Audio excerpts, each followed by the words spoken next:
you're going with your partner. So the pig practical, let's just chat about it now. So the pig practical, what's going to happen is you are going to bring your pig, so your tray, you're going to bring a blunt probe, that's like your pointer, okay?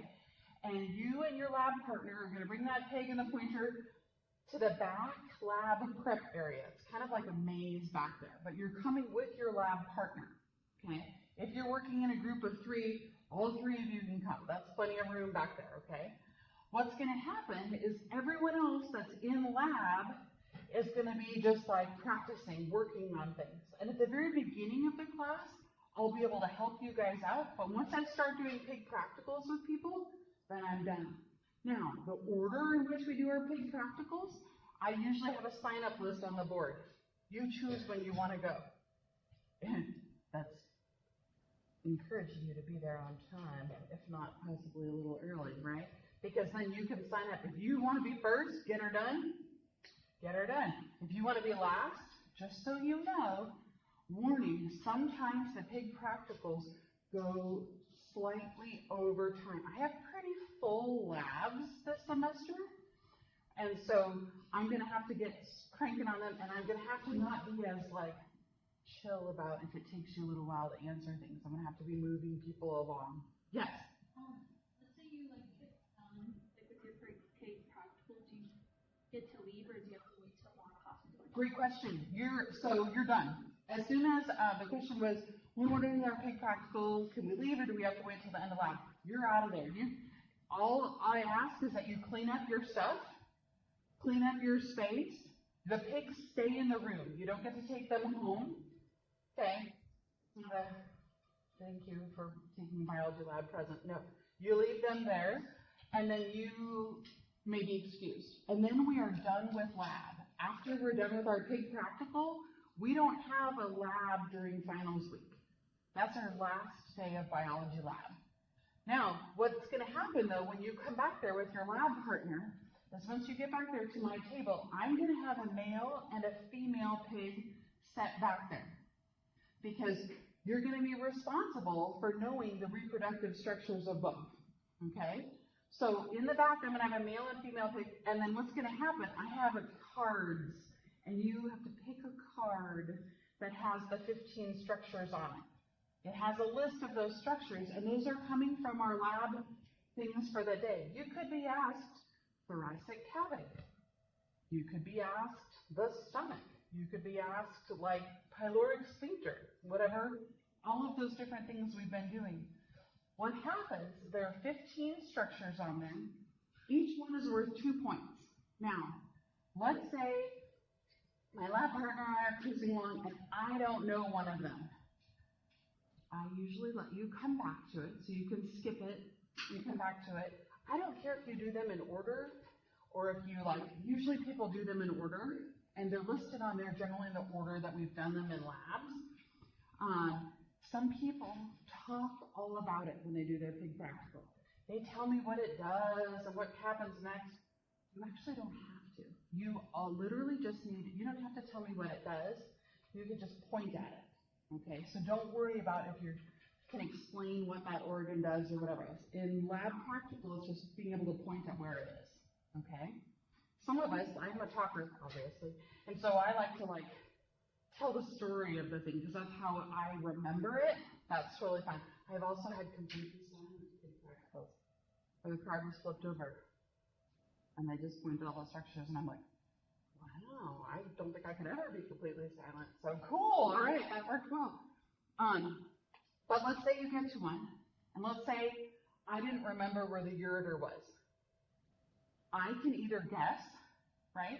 But if I guess incorrectly, then I get 0 out of those 2 possible points. If I'm like, hey friend, to my lab partner, do you know where the ureter is?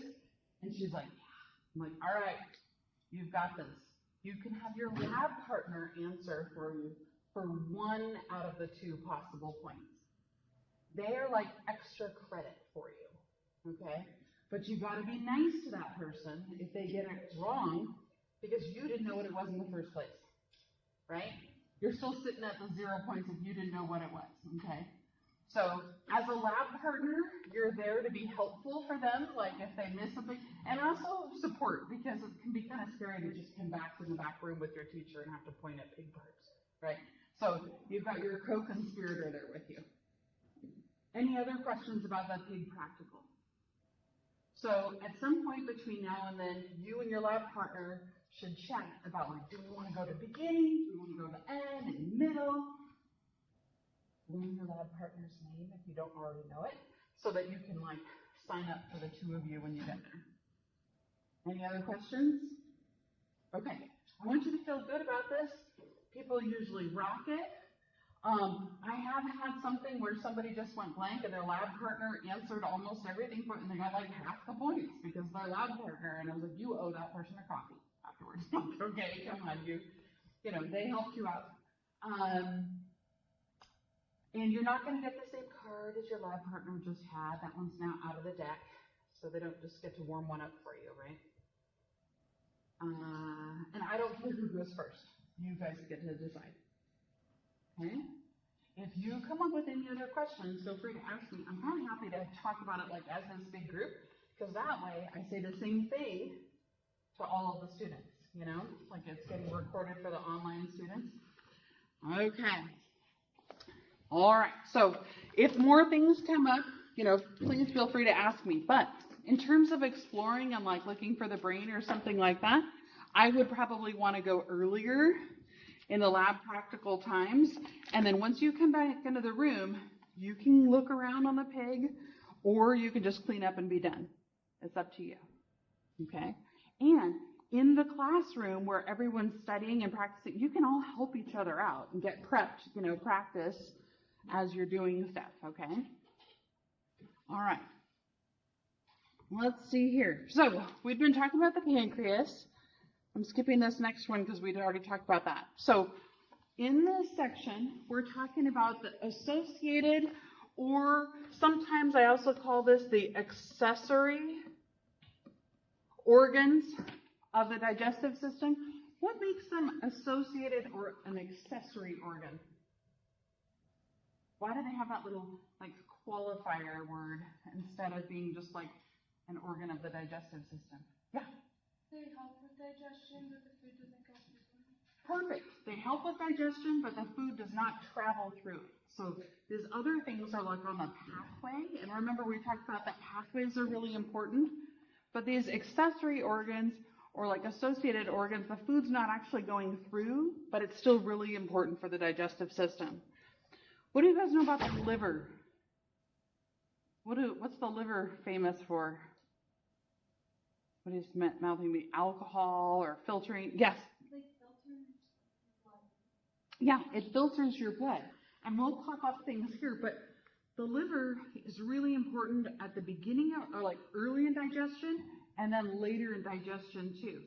It helps to make something called bile. And bile, we talked about last week, helps to break down fats.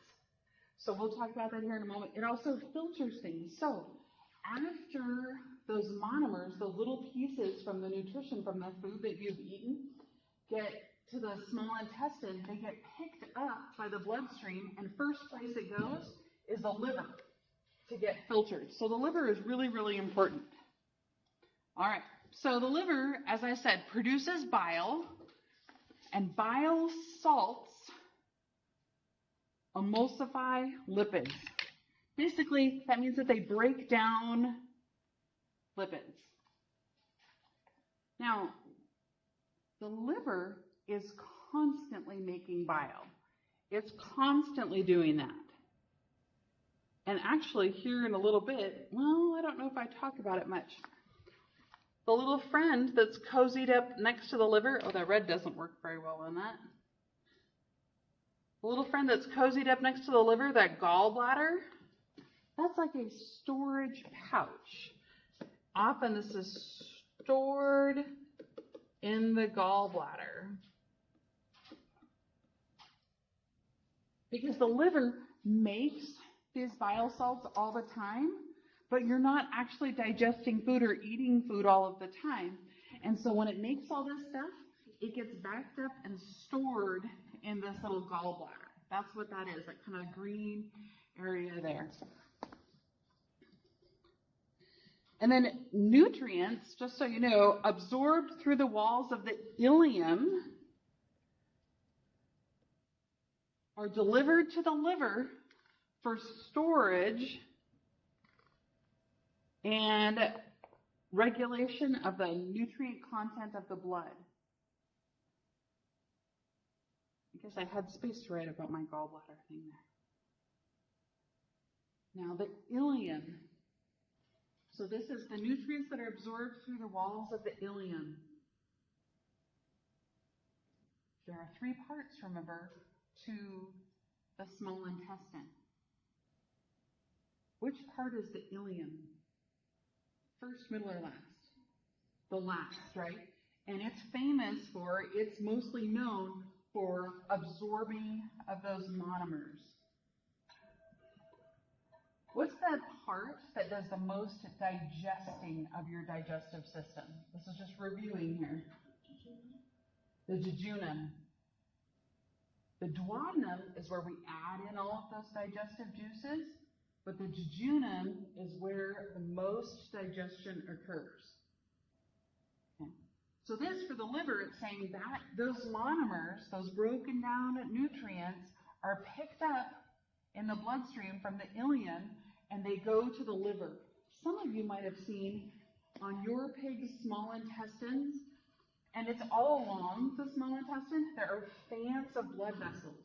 That's called the mesentery. It looks like a little pink kind of web or fan coming off of those, like as you check it out, and I'll try to show you this week. There's tons of blood vessels on the intestines because that's where it's picking up all of that nutrition that's been taken in. So really, really important. The liver helps to kind of like monitor basically the nutrient content of the blood. It also is well known for collecting and neutralizing many toxins, including alcohol. So this is where, like, the blood from the digestive system passes through the liver, and then what happens is the liver is kind of filtering out anything that might be toxic to you. And we talked about alcohol when we talked about cellular respiration, anaerobic cellular respiration. Yes? So I know that like Tylenol and other medications are also bad for the liver, but what about like pain medication? So there's different things, and some of those can cause more bleeding. And so the liver has a lot of like blood in the area there too. And so I don't know for sure, but I would assume it was relating to that. If you take a lot of any kind, especially like the pain medications, I totally rolled my ankle like a couple of years ago, just bad. And I don't know, ankles are weird. They take a long time to feel better. I was taking too many ibuprofens, probably. Okay? I was like, ibuprofen happy lady. All right. Here's the thing. I had to have this is way more information than you want, but welcome to Biology Class. I had to have my guts checked for some other thing, because basically my dad had a problem with colon cancer stuff, and then uncles and whatever else, and so I had to have the dreaded colonoscopy, where they peek up the rectum and up into your intestines and whatever else. And all they could tell me was, lay off the ibuprofen, lady. Because I was literally giving my intestines almost like the equivalent of an ulcer. Like you can have ulcers in your stomach kind of a thing. Because the problem is sometimes with ibuprofen, if it's making its way through your system and it doesn't like dissolve a whole bunch on the way, it might sit for a little bit, because remember how long things are in your intestines? A long time, right? But if it's kind of heavy and it's sitting there, the chemicals in that are kind of like eating at the lining of your intestine. So they were like, you are hurting yourself. You're not feeling it now, but if you keep having ibuprofen like that, you will.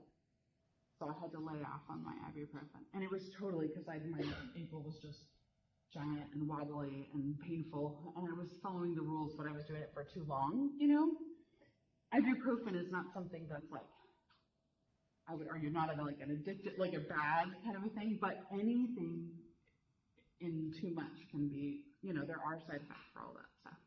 As for like Tylenol in the liver, I don't know the details for that. I do know that like your kidneys can have a hard time too with some of those things, but your kidneys are related to urine production and filtering as well. So your blood gets filtered at your liver, and then it later on gets filtered at your kidneys. And so for some more problematic for people, aside from like Tylenol, aspirin, ibuprofen, is like energy drinks and caffeine. I like a coffee, all right?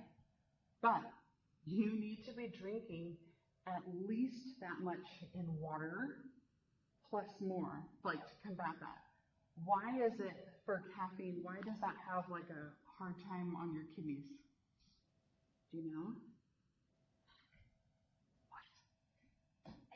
I know it is, I just can't remember. Okay. So caffeine, you guys, is a diuretic. A diuretic is something that makes you pee. Okay, and so here's the thing. If you're going to it's making your body not hold as much water. The water is going through you faster. So it dehydrates you. Okay? It dehydrates you. And when it dehydrates you, you don't have enough water to move things along.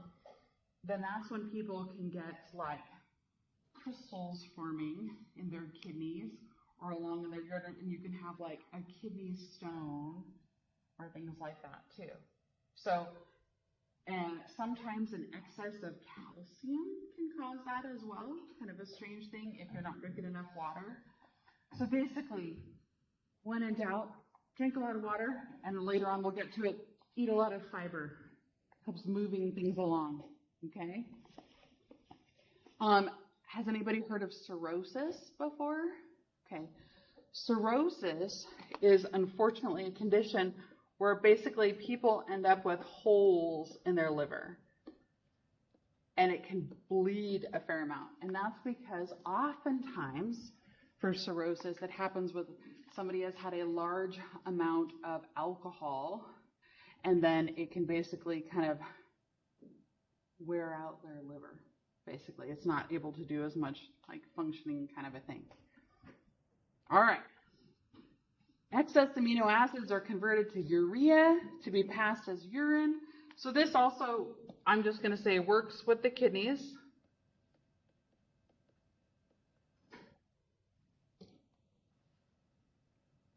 There's different kinds of outputs from our body, and some of them are harder on your body than others.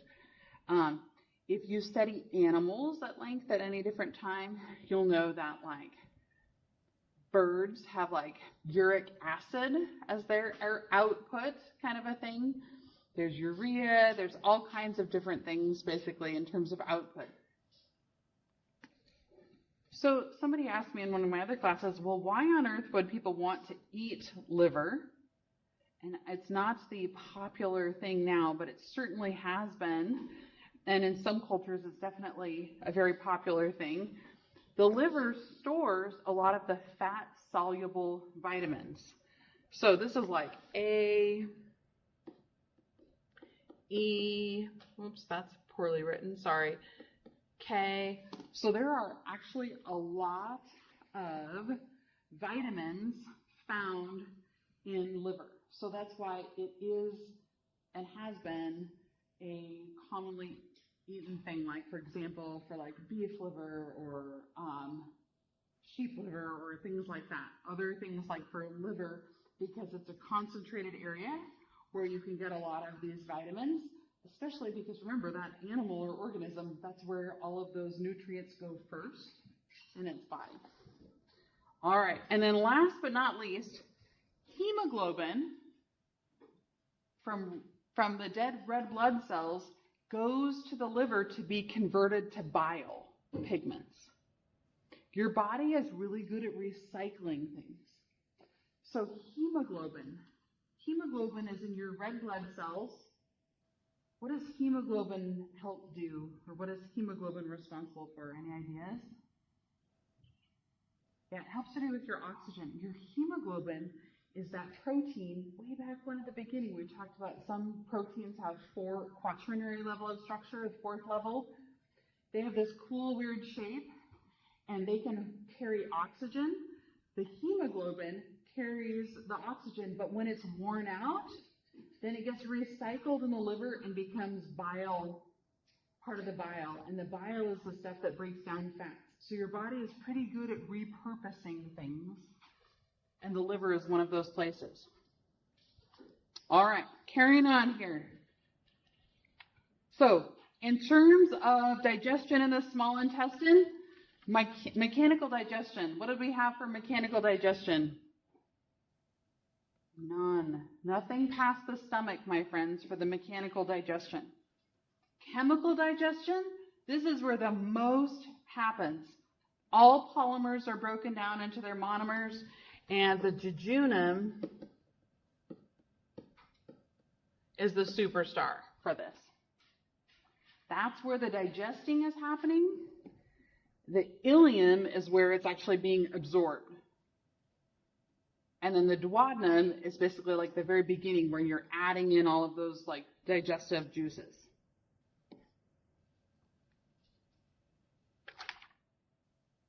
All right, looking at my little stuff here.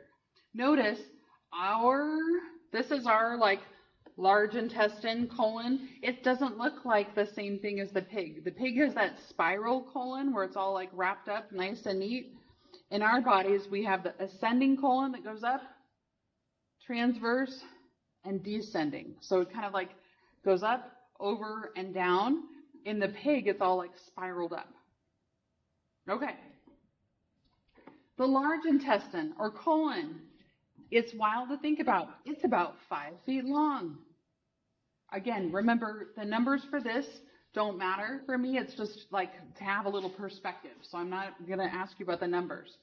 But the colon, the main function of the colon, my friends, is to reabsorb water. Reabsorb water from the undigested material, the undigested stuff. Because I was just talking about how your water is really, really important.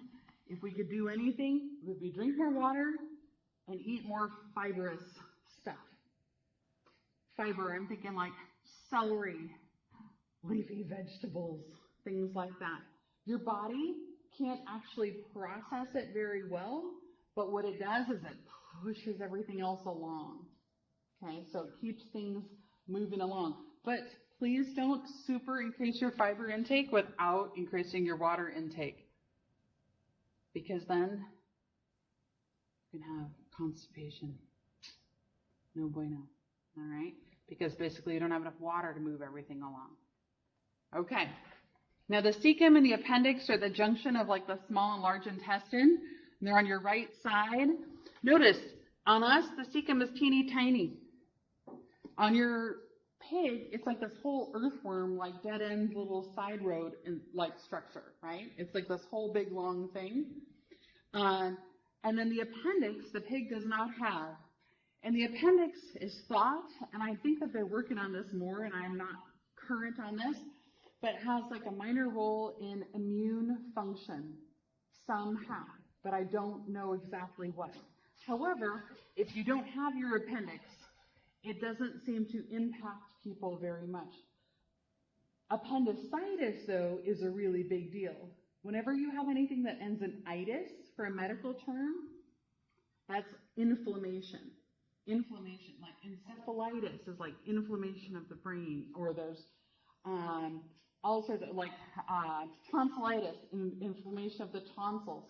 So the big worry for the appendix is if this gets really big and bursts. Because then, now you've opened a passageway from all of the digestive system into that abdominal cavity. And that can be really, really bad. Yes?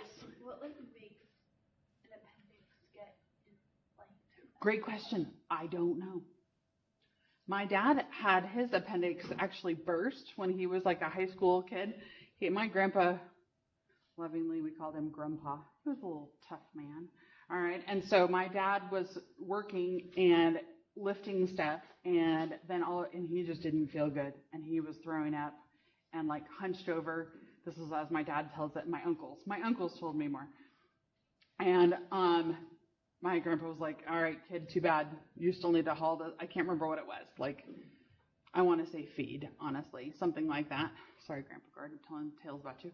So, my dad still had to keep doing it, and he just felt horrible, sick, feverish, throwing up, and then all of a sudden he felt better because his appendix had burst, and it wasn't like pushing on that quite so much, and then he totally passed out, and then he had to go to the hospital and have surgery on it and all that kind of a thing. So I know multiple people who've had their appendix, like when they're really not feeling good, and it's on your right side, and not feeling good, and then all of a sudden they feel a little bit better. That's often when the appendix bursts. So it's kind of a tricky thing to sort out. And why that happens, I don't know. All right. Feces. You knew we were going to chat about it. These are approximate numbers here. Basically, the whole point, my friends, is that the system is not 100% efficient. You are not getting all of the nutrition and all of the calories from all of the food you eat. Just so you know. Some of it just passes through your body. Your body needs more time to absorb it. Do you guys know what it means to be coprophagic or coprophagic? Rabbits. Some dogs do this occasionally. You have any guesses what I'm meaning? Some animals do this. They eat their own feces. Because rabbits will definitely do this too, because then sometimes what happens is then they send it on through again, and then they're able to get more of the nutrition out. Thanks, but no. Okay. Not suggested at all, 100%. Because there's a whole bunch of bacteria in there. Yes? So if the large intestine is like meant to absorb all the water, then why does diarrhea happen? So why? Great question. So why does diarrhea happen? Something is upset about your stomach or like your digestive system, and it is just triggering it to get out. Oftentimes people have diarrhea for either like, let's say, food poisoning kind of a thing, or you ate something your body does not process well. For example, if you don't have a gallbladder, your body does not have the right storage stuff, the bile, backed up and saved to digest fats very well. And so then the fats just keep going through your body and they don't slow down. And so then people will have diarrhea.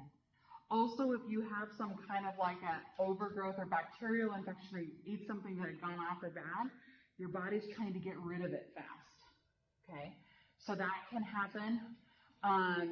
This is not the end-all be-all list of how somebody could end up with diarrhea. Okay, but those are some of the things.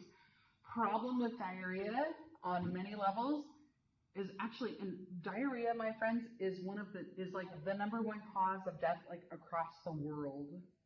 Across the world, in terms of like unsanitary water, things like that.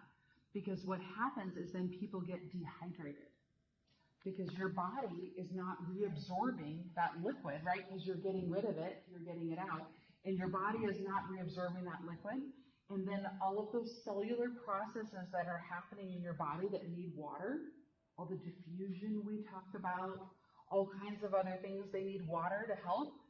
The water isn't there, and so people will die of diarrhea in places, especially places where like there's not good sanitation for water. It's awful kind of a thing to think about. And there are like parasitic things. There's all kinds of different things that could cause diarrhea, but basically it's skipping through that whole large intestine, and even usually when people have diarrhea too, you're not actually getting the nutrition from the food that was eaten because it's going through the body so fast. So it's not like having time to digest and be absorbed and whatever else. So even though a person is eating the food, it's not being taken into their body in the ileum. So, yeah. So that's why diarrhea is like a really big deal in terms of world health things, and especially like for little kids too. If they get really sick, you have to make sure that they get enough to drink, that they're staying hydrated. Okay. It seems weird because their body is getting rid of a lot of water, but they need to have more water. All right. I'm not worried about the details for this, but note there's a lot of bacteria in feces, okay? Because you have a lot of bacteria in your gut too. Undigestible plants, cellulose, picture like celery, okay? There's stuff that our bodies just don't digest well, but that's okay. It helps move things along. Inorganic material, that's literally like dust and dirt kinds of things. And then protein, fats, your body does not get all of the fats. And then maybe 2% water. Obviously, this varies. This was just some particular health thing that I looked at to kind of get these numbers. But we're not done yet because we still need to talk about the rectum. The rectum is that last or the terminal portion of the large intestine where the feces are stored until eliminated. On the pig, it was a bit longer than it is on the human body. And basically, in terms of the rectum, the benefit of having a rectum is that waste is not leaving your body at all times. Okay? It gets stored until there's like an opportune moment kind of a thing. All right? And that sounds weird, but think about like, in terms of animals and like predator-prey relationships, things like that. Some of them are just constantly eliminating waste and some aren't, but it's helpful even that it's not happening all the time because for a predator that would be like a direct trail to wherever that prey organism is, literally by following their droppings all the way right to them. So it's like periodic kind of a thing. And different animals have very, very different digestive systems. Anus has 2 rectal sphincters. Remember the sphincters are those muscular openings? And basically, there's one you can control and one you can't. Just so you know. Not something to worry about, but just so you know. It's an interesting, that was more information than I needed sometimes, but yep, 2 sphincters there. Now, what digesting is happening in the large intestine? By you? Really none. But there's kind of an asterisk because there are bacteria, that are doing some digesting, but in terms of for your own body, you are not doing any more digesting in the large intestine.